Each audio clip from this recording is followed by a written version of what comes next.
Welcome back dear all of you to the physics online class. So in the previous video we discussed the concept of the how the total internal reflection is applicable in the different field. That is the technological applications of the total internal reflection phenomena. Yes, and that will be used in the case of the brilliance of the diamond, total reflecting prisms and optical fibers. These three are the main important technological applications, right?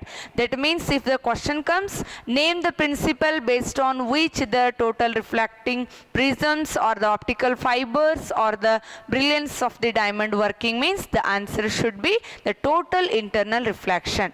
Yes, then come dear students, today let me explain you the concept of the refraction through the spherical surface. Refraction through spherical surface. In that particularly we discuss the refraction of the light through a single spherical surface. Then first the question comes, what do you mean by spherical surface? Spherical surface is the part of the solid sphere. Spherical surface is part of the solid sphere and through which the light can undergoes the refraction. And here the spherical surfaces are of two types. One is a convex spherical surface, another one is a concave spherical surface. And how to represent the convex spherical surface means, assume, see, as I told, it is a part of the solid sphere, then definitely here will be the medium.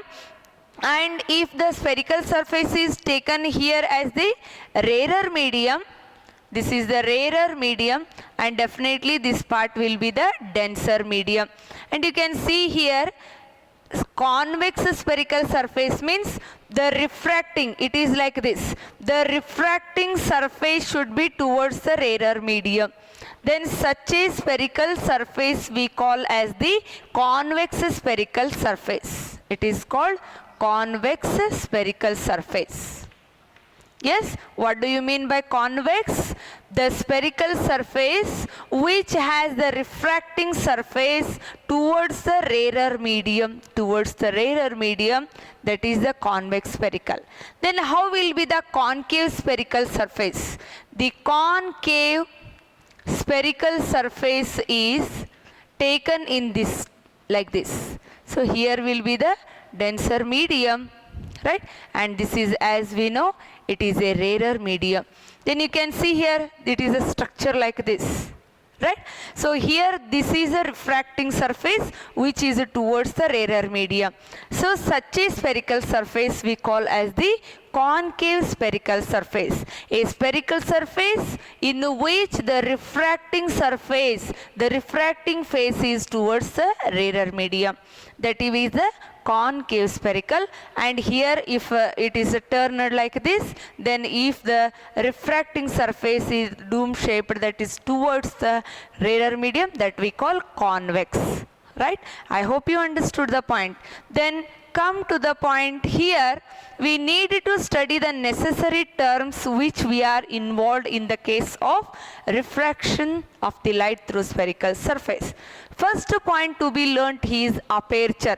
What do you mean by aperture? You can see here xy, the whole spherical surface through which, it is a part of the spherical surface through which the light can be refracted. What is the aperture? Aperture is the part of the spherical surface through which the light undergoes refraction. Yes. Then the second point is, and in the diagram I mentioned that as a xy. XY is the aperture here because light is so moving through that only, undergoing the refraction. And the second one, pole. What do you mean by pole? Pole is represented as the point P. See, if a spherical surface is taken, exactly the midpoint or the geometric center of the spherical surface, we call it as the pole. And usually the pole is represented by a letter P. And in this you can see, the principal axis. What is the principal axis? This axis I can write down here x dash, and here it is a x. So if here x taken means, so no need to write here, and this axis only we call it as the principal axis. What is the principal axis? A straight line passing through the pole of the spherical surface and extended on both the sides. It can be extended on both the side of the surface, so it is called the principal axis, right? And next remaining O is taken here. O means that is the object which can incident the light. It is the object. I means it is the image, right? And here mainly the object, the images are of two types. Images usually we get of the two types. One is called a real image. One is the real image. Another one is the virtual image. Virtual image. Then we need to study what is a real image.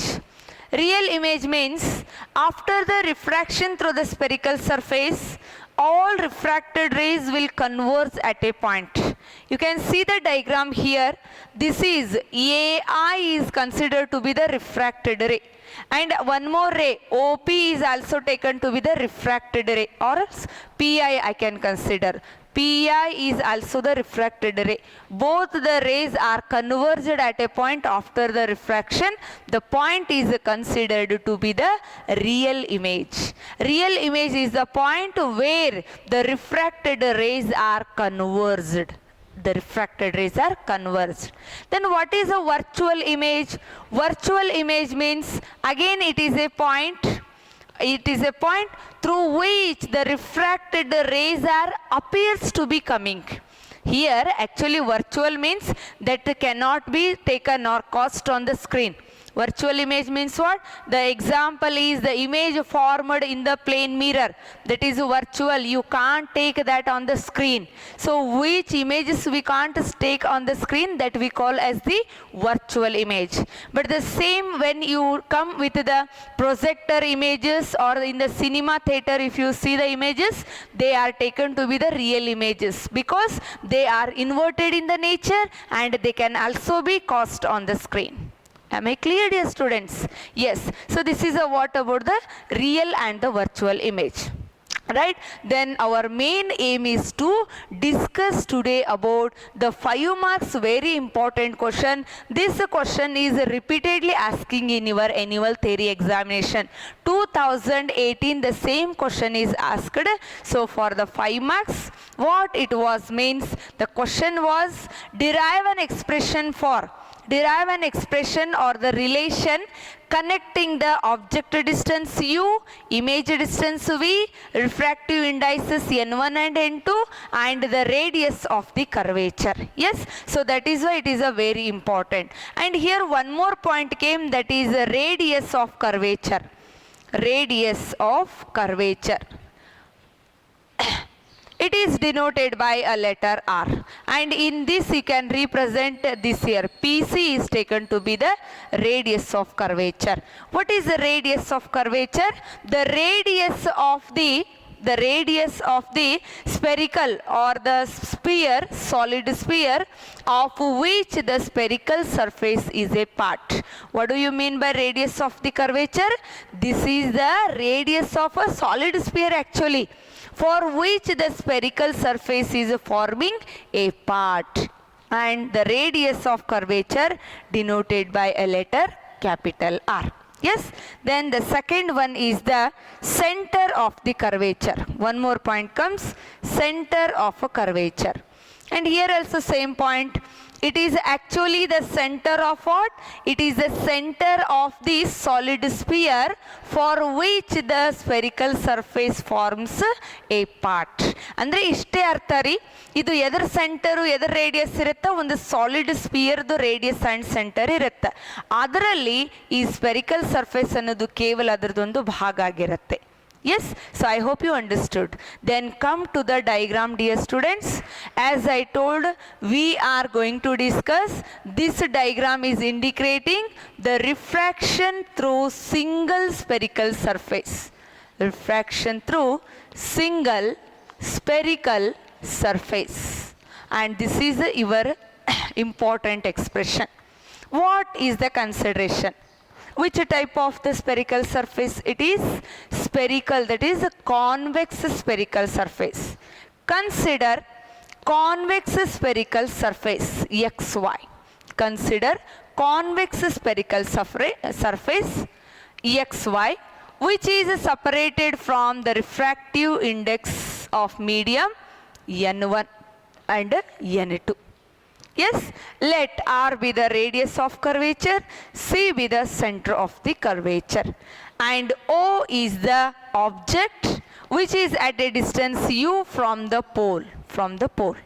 And next, I is the real image which is at a distance V from the pole of the spherical surface. I hope you understood. And here U means what? U is equal to OP, that is equal to object distance. Object distance means the distance at which the object is placed. And V is that is equal to PI is the image distance. The distance at which the image is formed, that we call image distance. Okay, so that is the point. Then come to the consideration. Ray OA incident at an angle I on the spherical surface. Let ray OA incident at an angle I, so on the surface, undergoes refraction, forms a real image I at a point I, so that is a distance, well, V here. It is the image distance. Then here you consider that there is an angle. Three angles are formed. One is angle AOM. One is angle AOM, and another one is angle AIM. Second one is angle AIM. Angle AOM is called angle alpha here, and angle AIM is called angle beta here, and last angle ACM is called gamma here. And here will be the angle of the refraction. I hope you understood the diagram.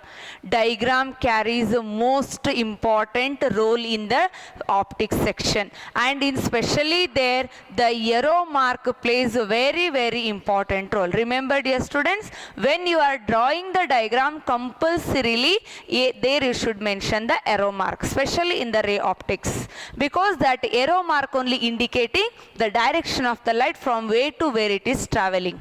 Am I clear? Yes. Then consideration is very clear. Consider a convex spherical surface XY, right? And there is an object O at a distance U from the pole, and there is an image formed at a distance V, that is the I. And let a ray OA incident at an angle I undergoes refraction with angle R. And one more point, draw AM perpendicular to the principal axis. Draw AM perpendicular to principal axis here. Yes, then here, and for a paraxial rays will come. Paraxial rays means what? These are the rays which are traveling very near to the pole, traveling along the principal axis. For paraxial rays,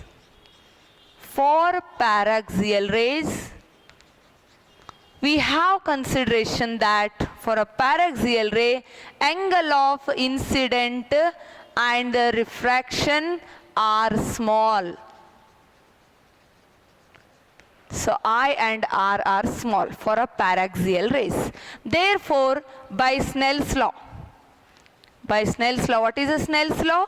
Already in the previous video we discussed this. So Snell's law is taken to be sin I upon sin R, that is equal to n21. That is nothing but n2 by n1. Therefore I can simplify this as n1 into sin I is equal to N2 into sine r.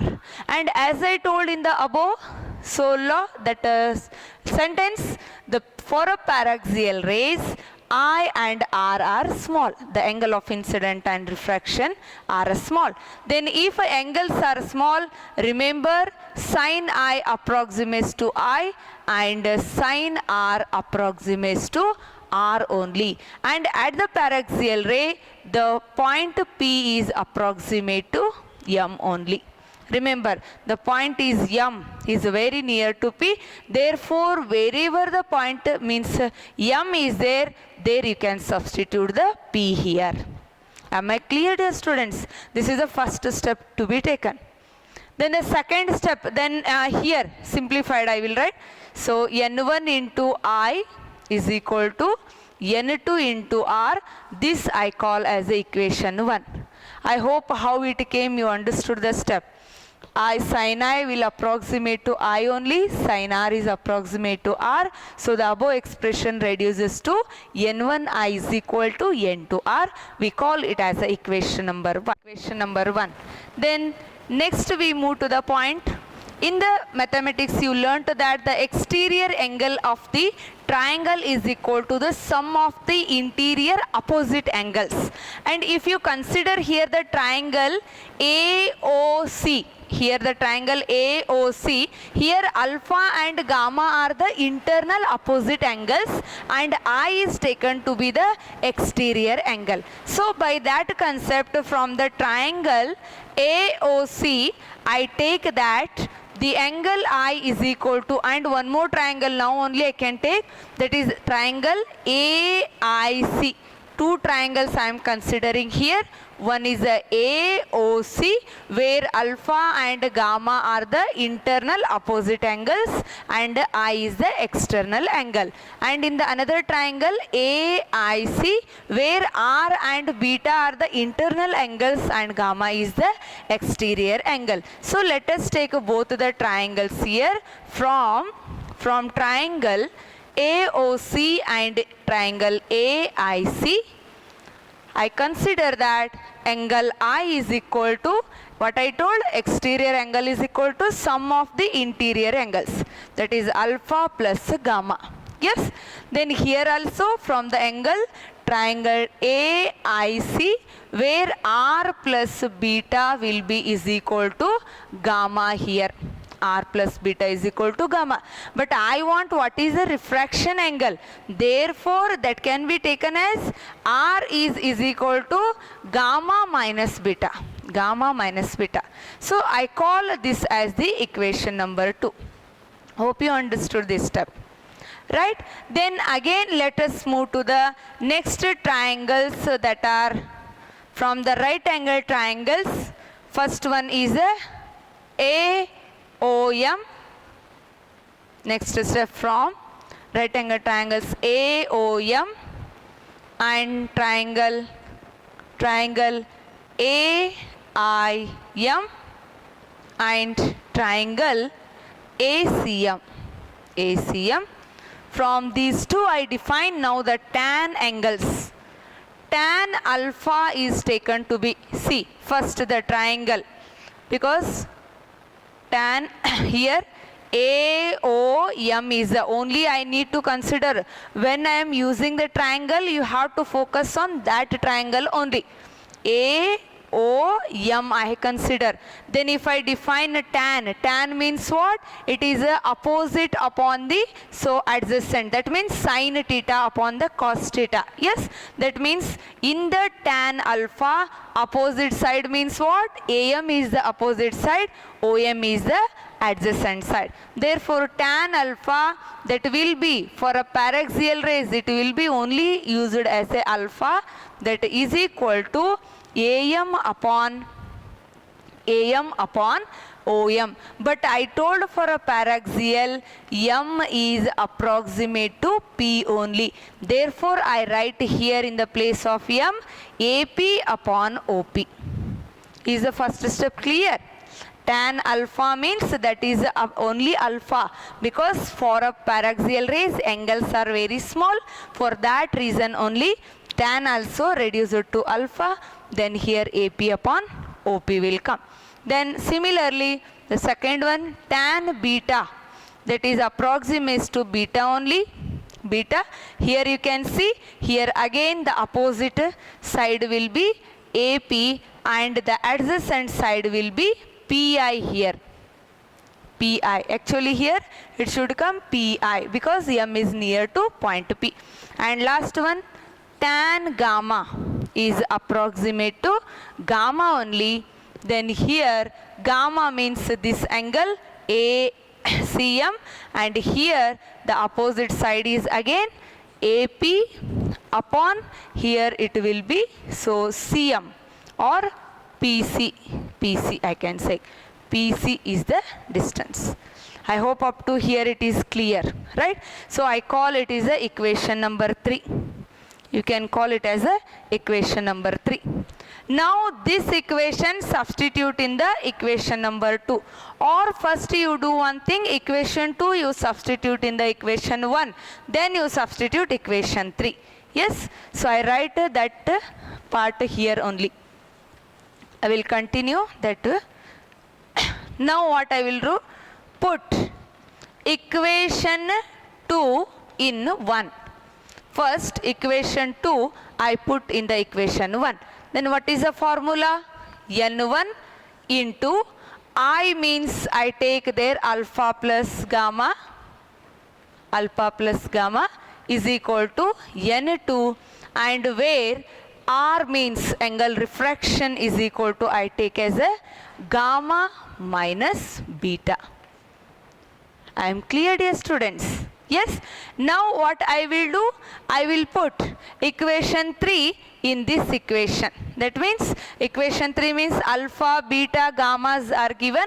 I substitute that in this equation N1, and here alpha means what? AP upon OP. AP upon OP plus gamma means it is AP upon PC is equal to N2.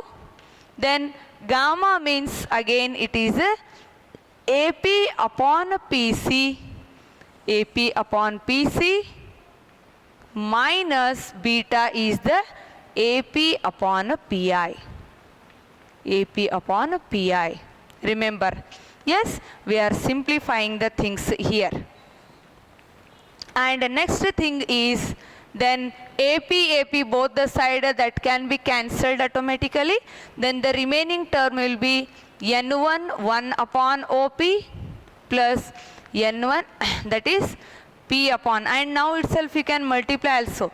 N1 can be multiplied to this bracket, N2 can be multiplied here, then it becomes N1 upon OP plus N1 upon PC.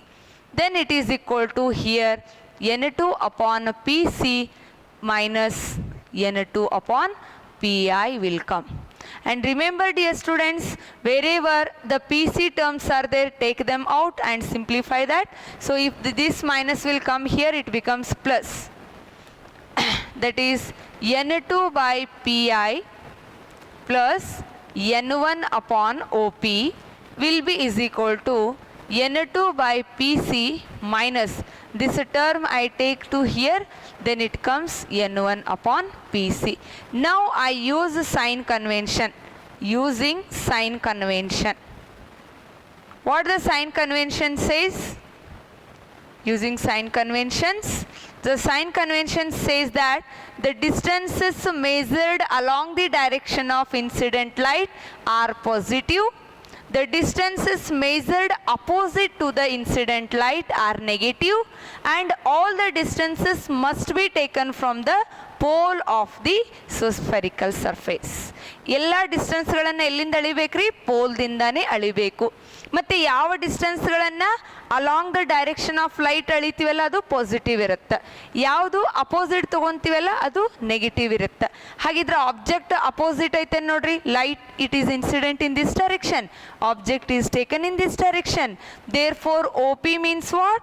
OP is the object distance. I take that as a minus u here, and here PI is the image distance that is measured along the direction of the light, so I take it as a positive. Then here you can see the radius. Radius is also along the direction. Therefore, I take PC is equal to plus R. When you substitute all in the above expression, see what will be my formula? N2 upon Pi means which distance? Image distance, it is V. And here see OP is a minus, minus you will come, therefore minus into plus means here my formula will come minus only. N2 by V minus N1 by U is equal to N2 by R minus N1 by R. Here both the denominator are same, so I can reduce this as N2 minus N1 by R. This is my very important final expression for this derivation. Then see dear students, this is connecting the relation between the object distance U, image distance V, and with the refractive indices N1 and N2 and the radius of the curvature for a given spherical surface. Remember dear students, yes, you need to work more on this derivation because the mainly three important steps involved here. First one is using a Snell's law, and for the paraxial rays we are considering the small angles here. Then the formula, first one comes as a N1I, that is equal to N2R, equation 1. And use the triangles here, used alpha, beta, gamma, take the tan of them and substitute in the equation, then simplify what are the common terms are there. Then the most last important step is the using sign convention. Remember what are the sign convention? They are also called Cartesian sign conventions. Yes, and using that we can simplify the equation. So my final expression is what? N2 by V minus N1 by U is equal to N2 minus N1 by R. Okay.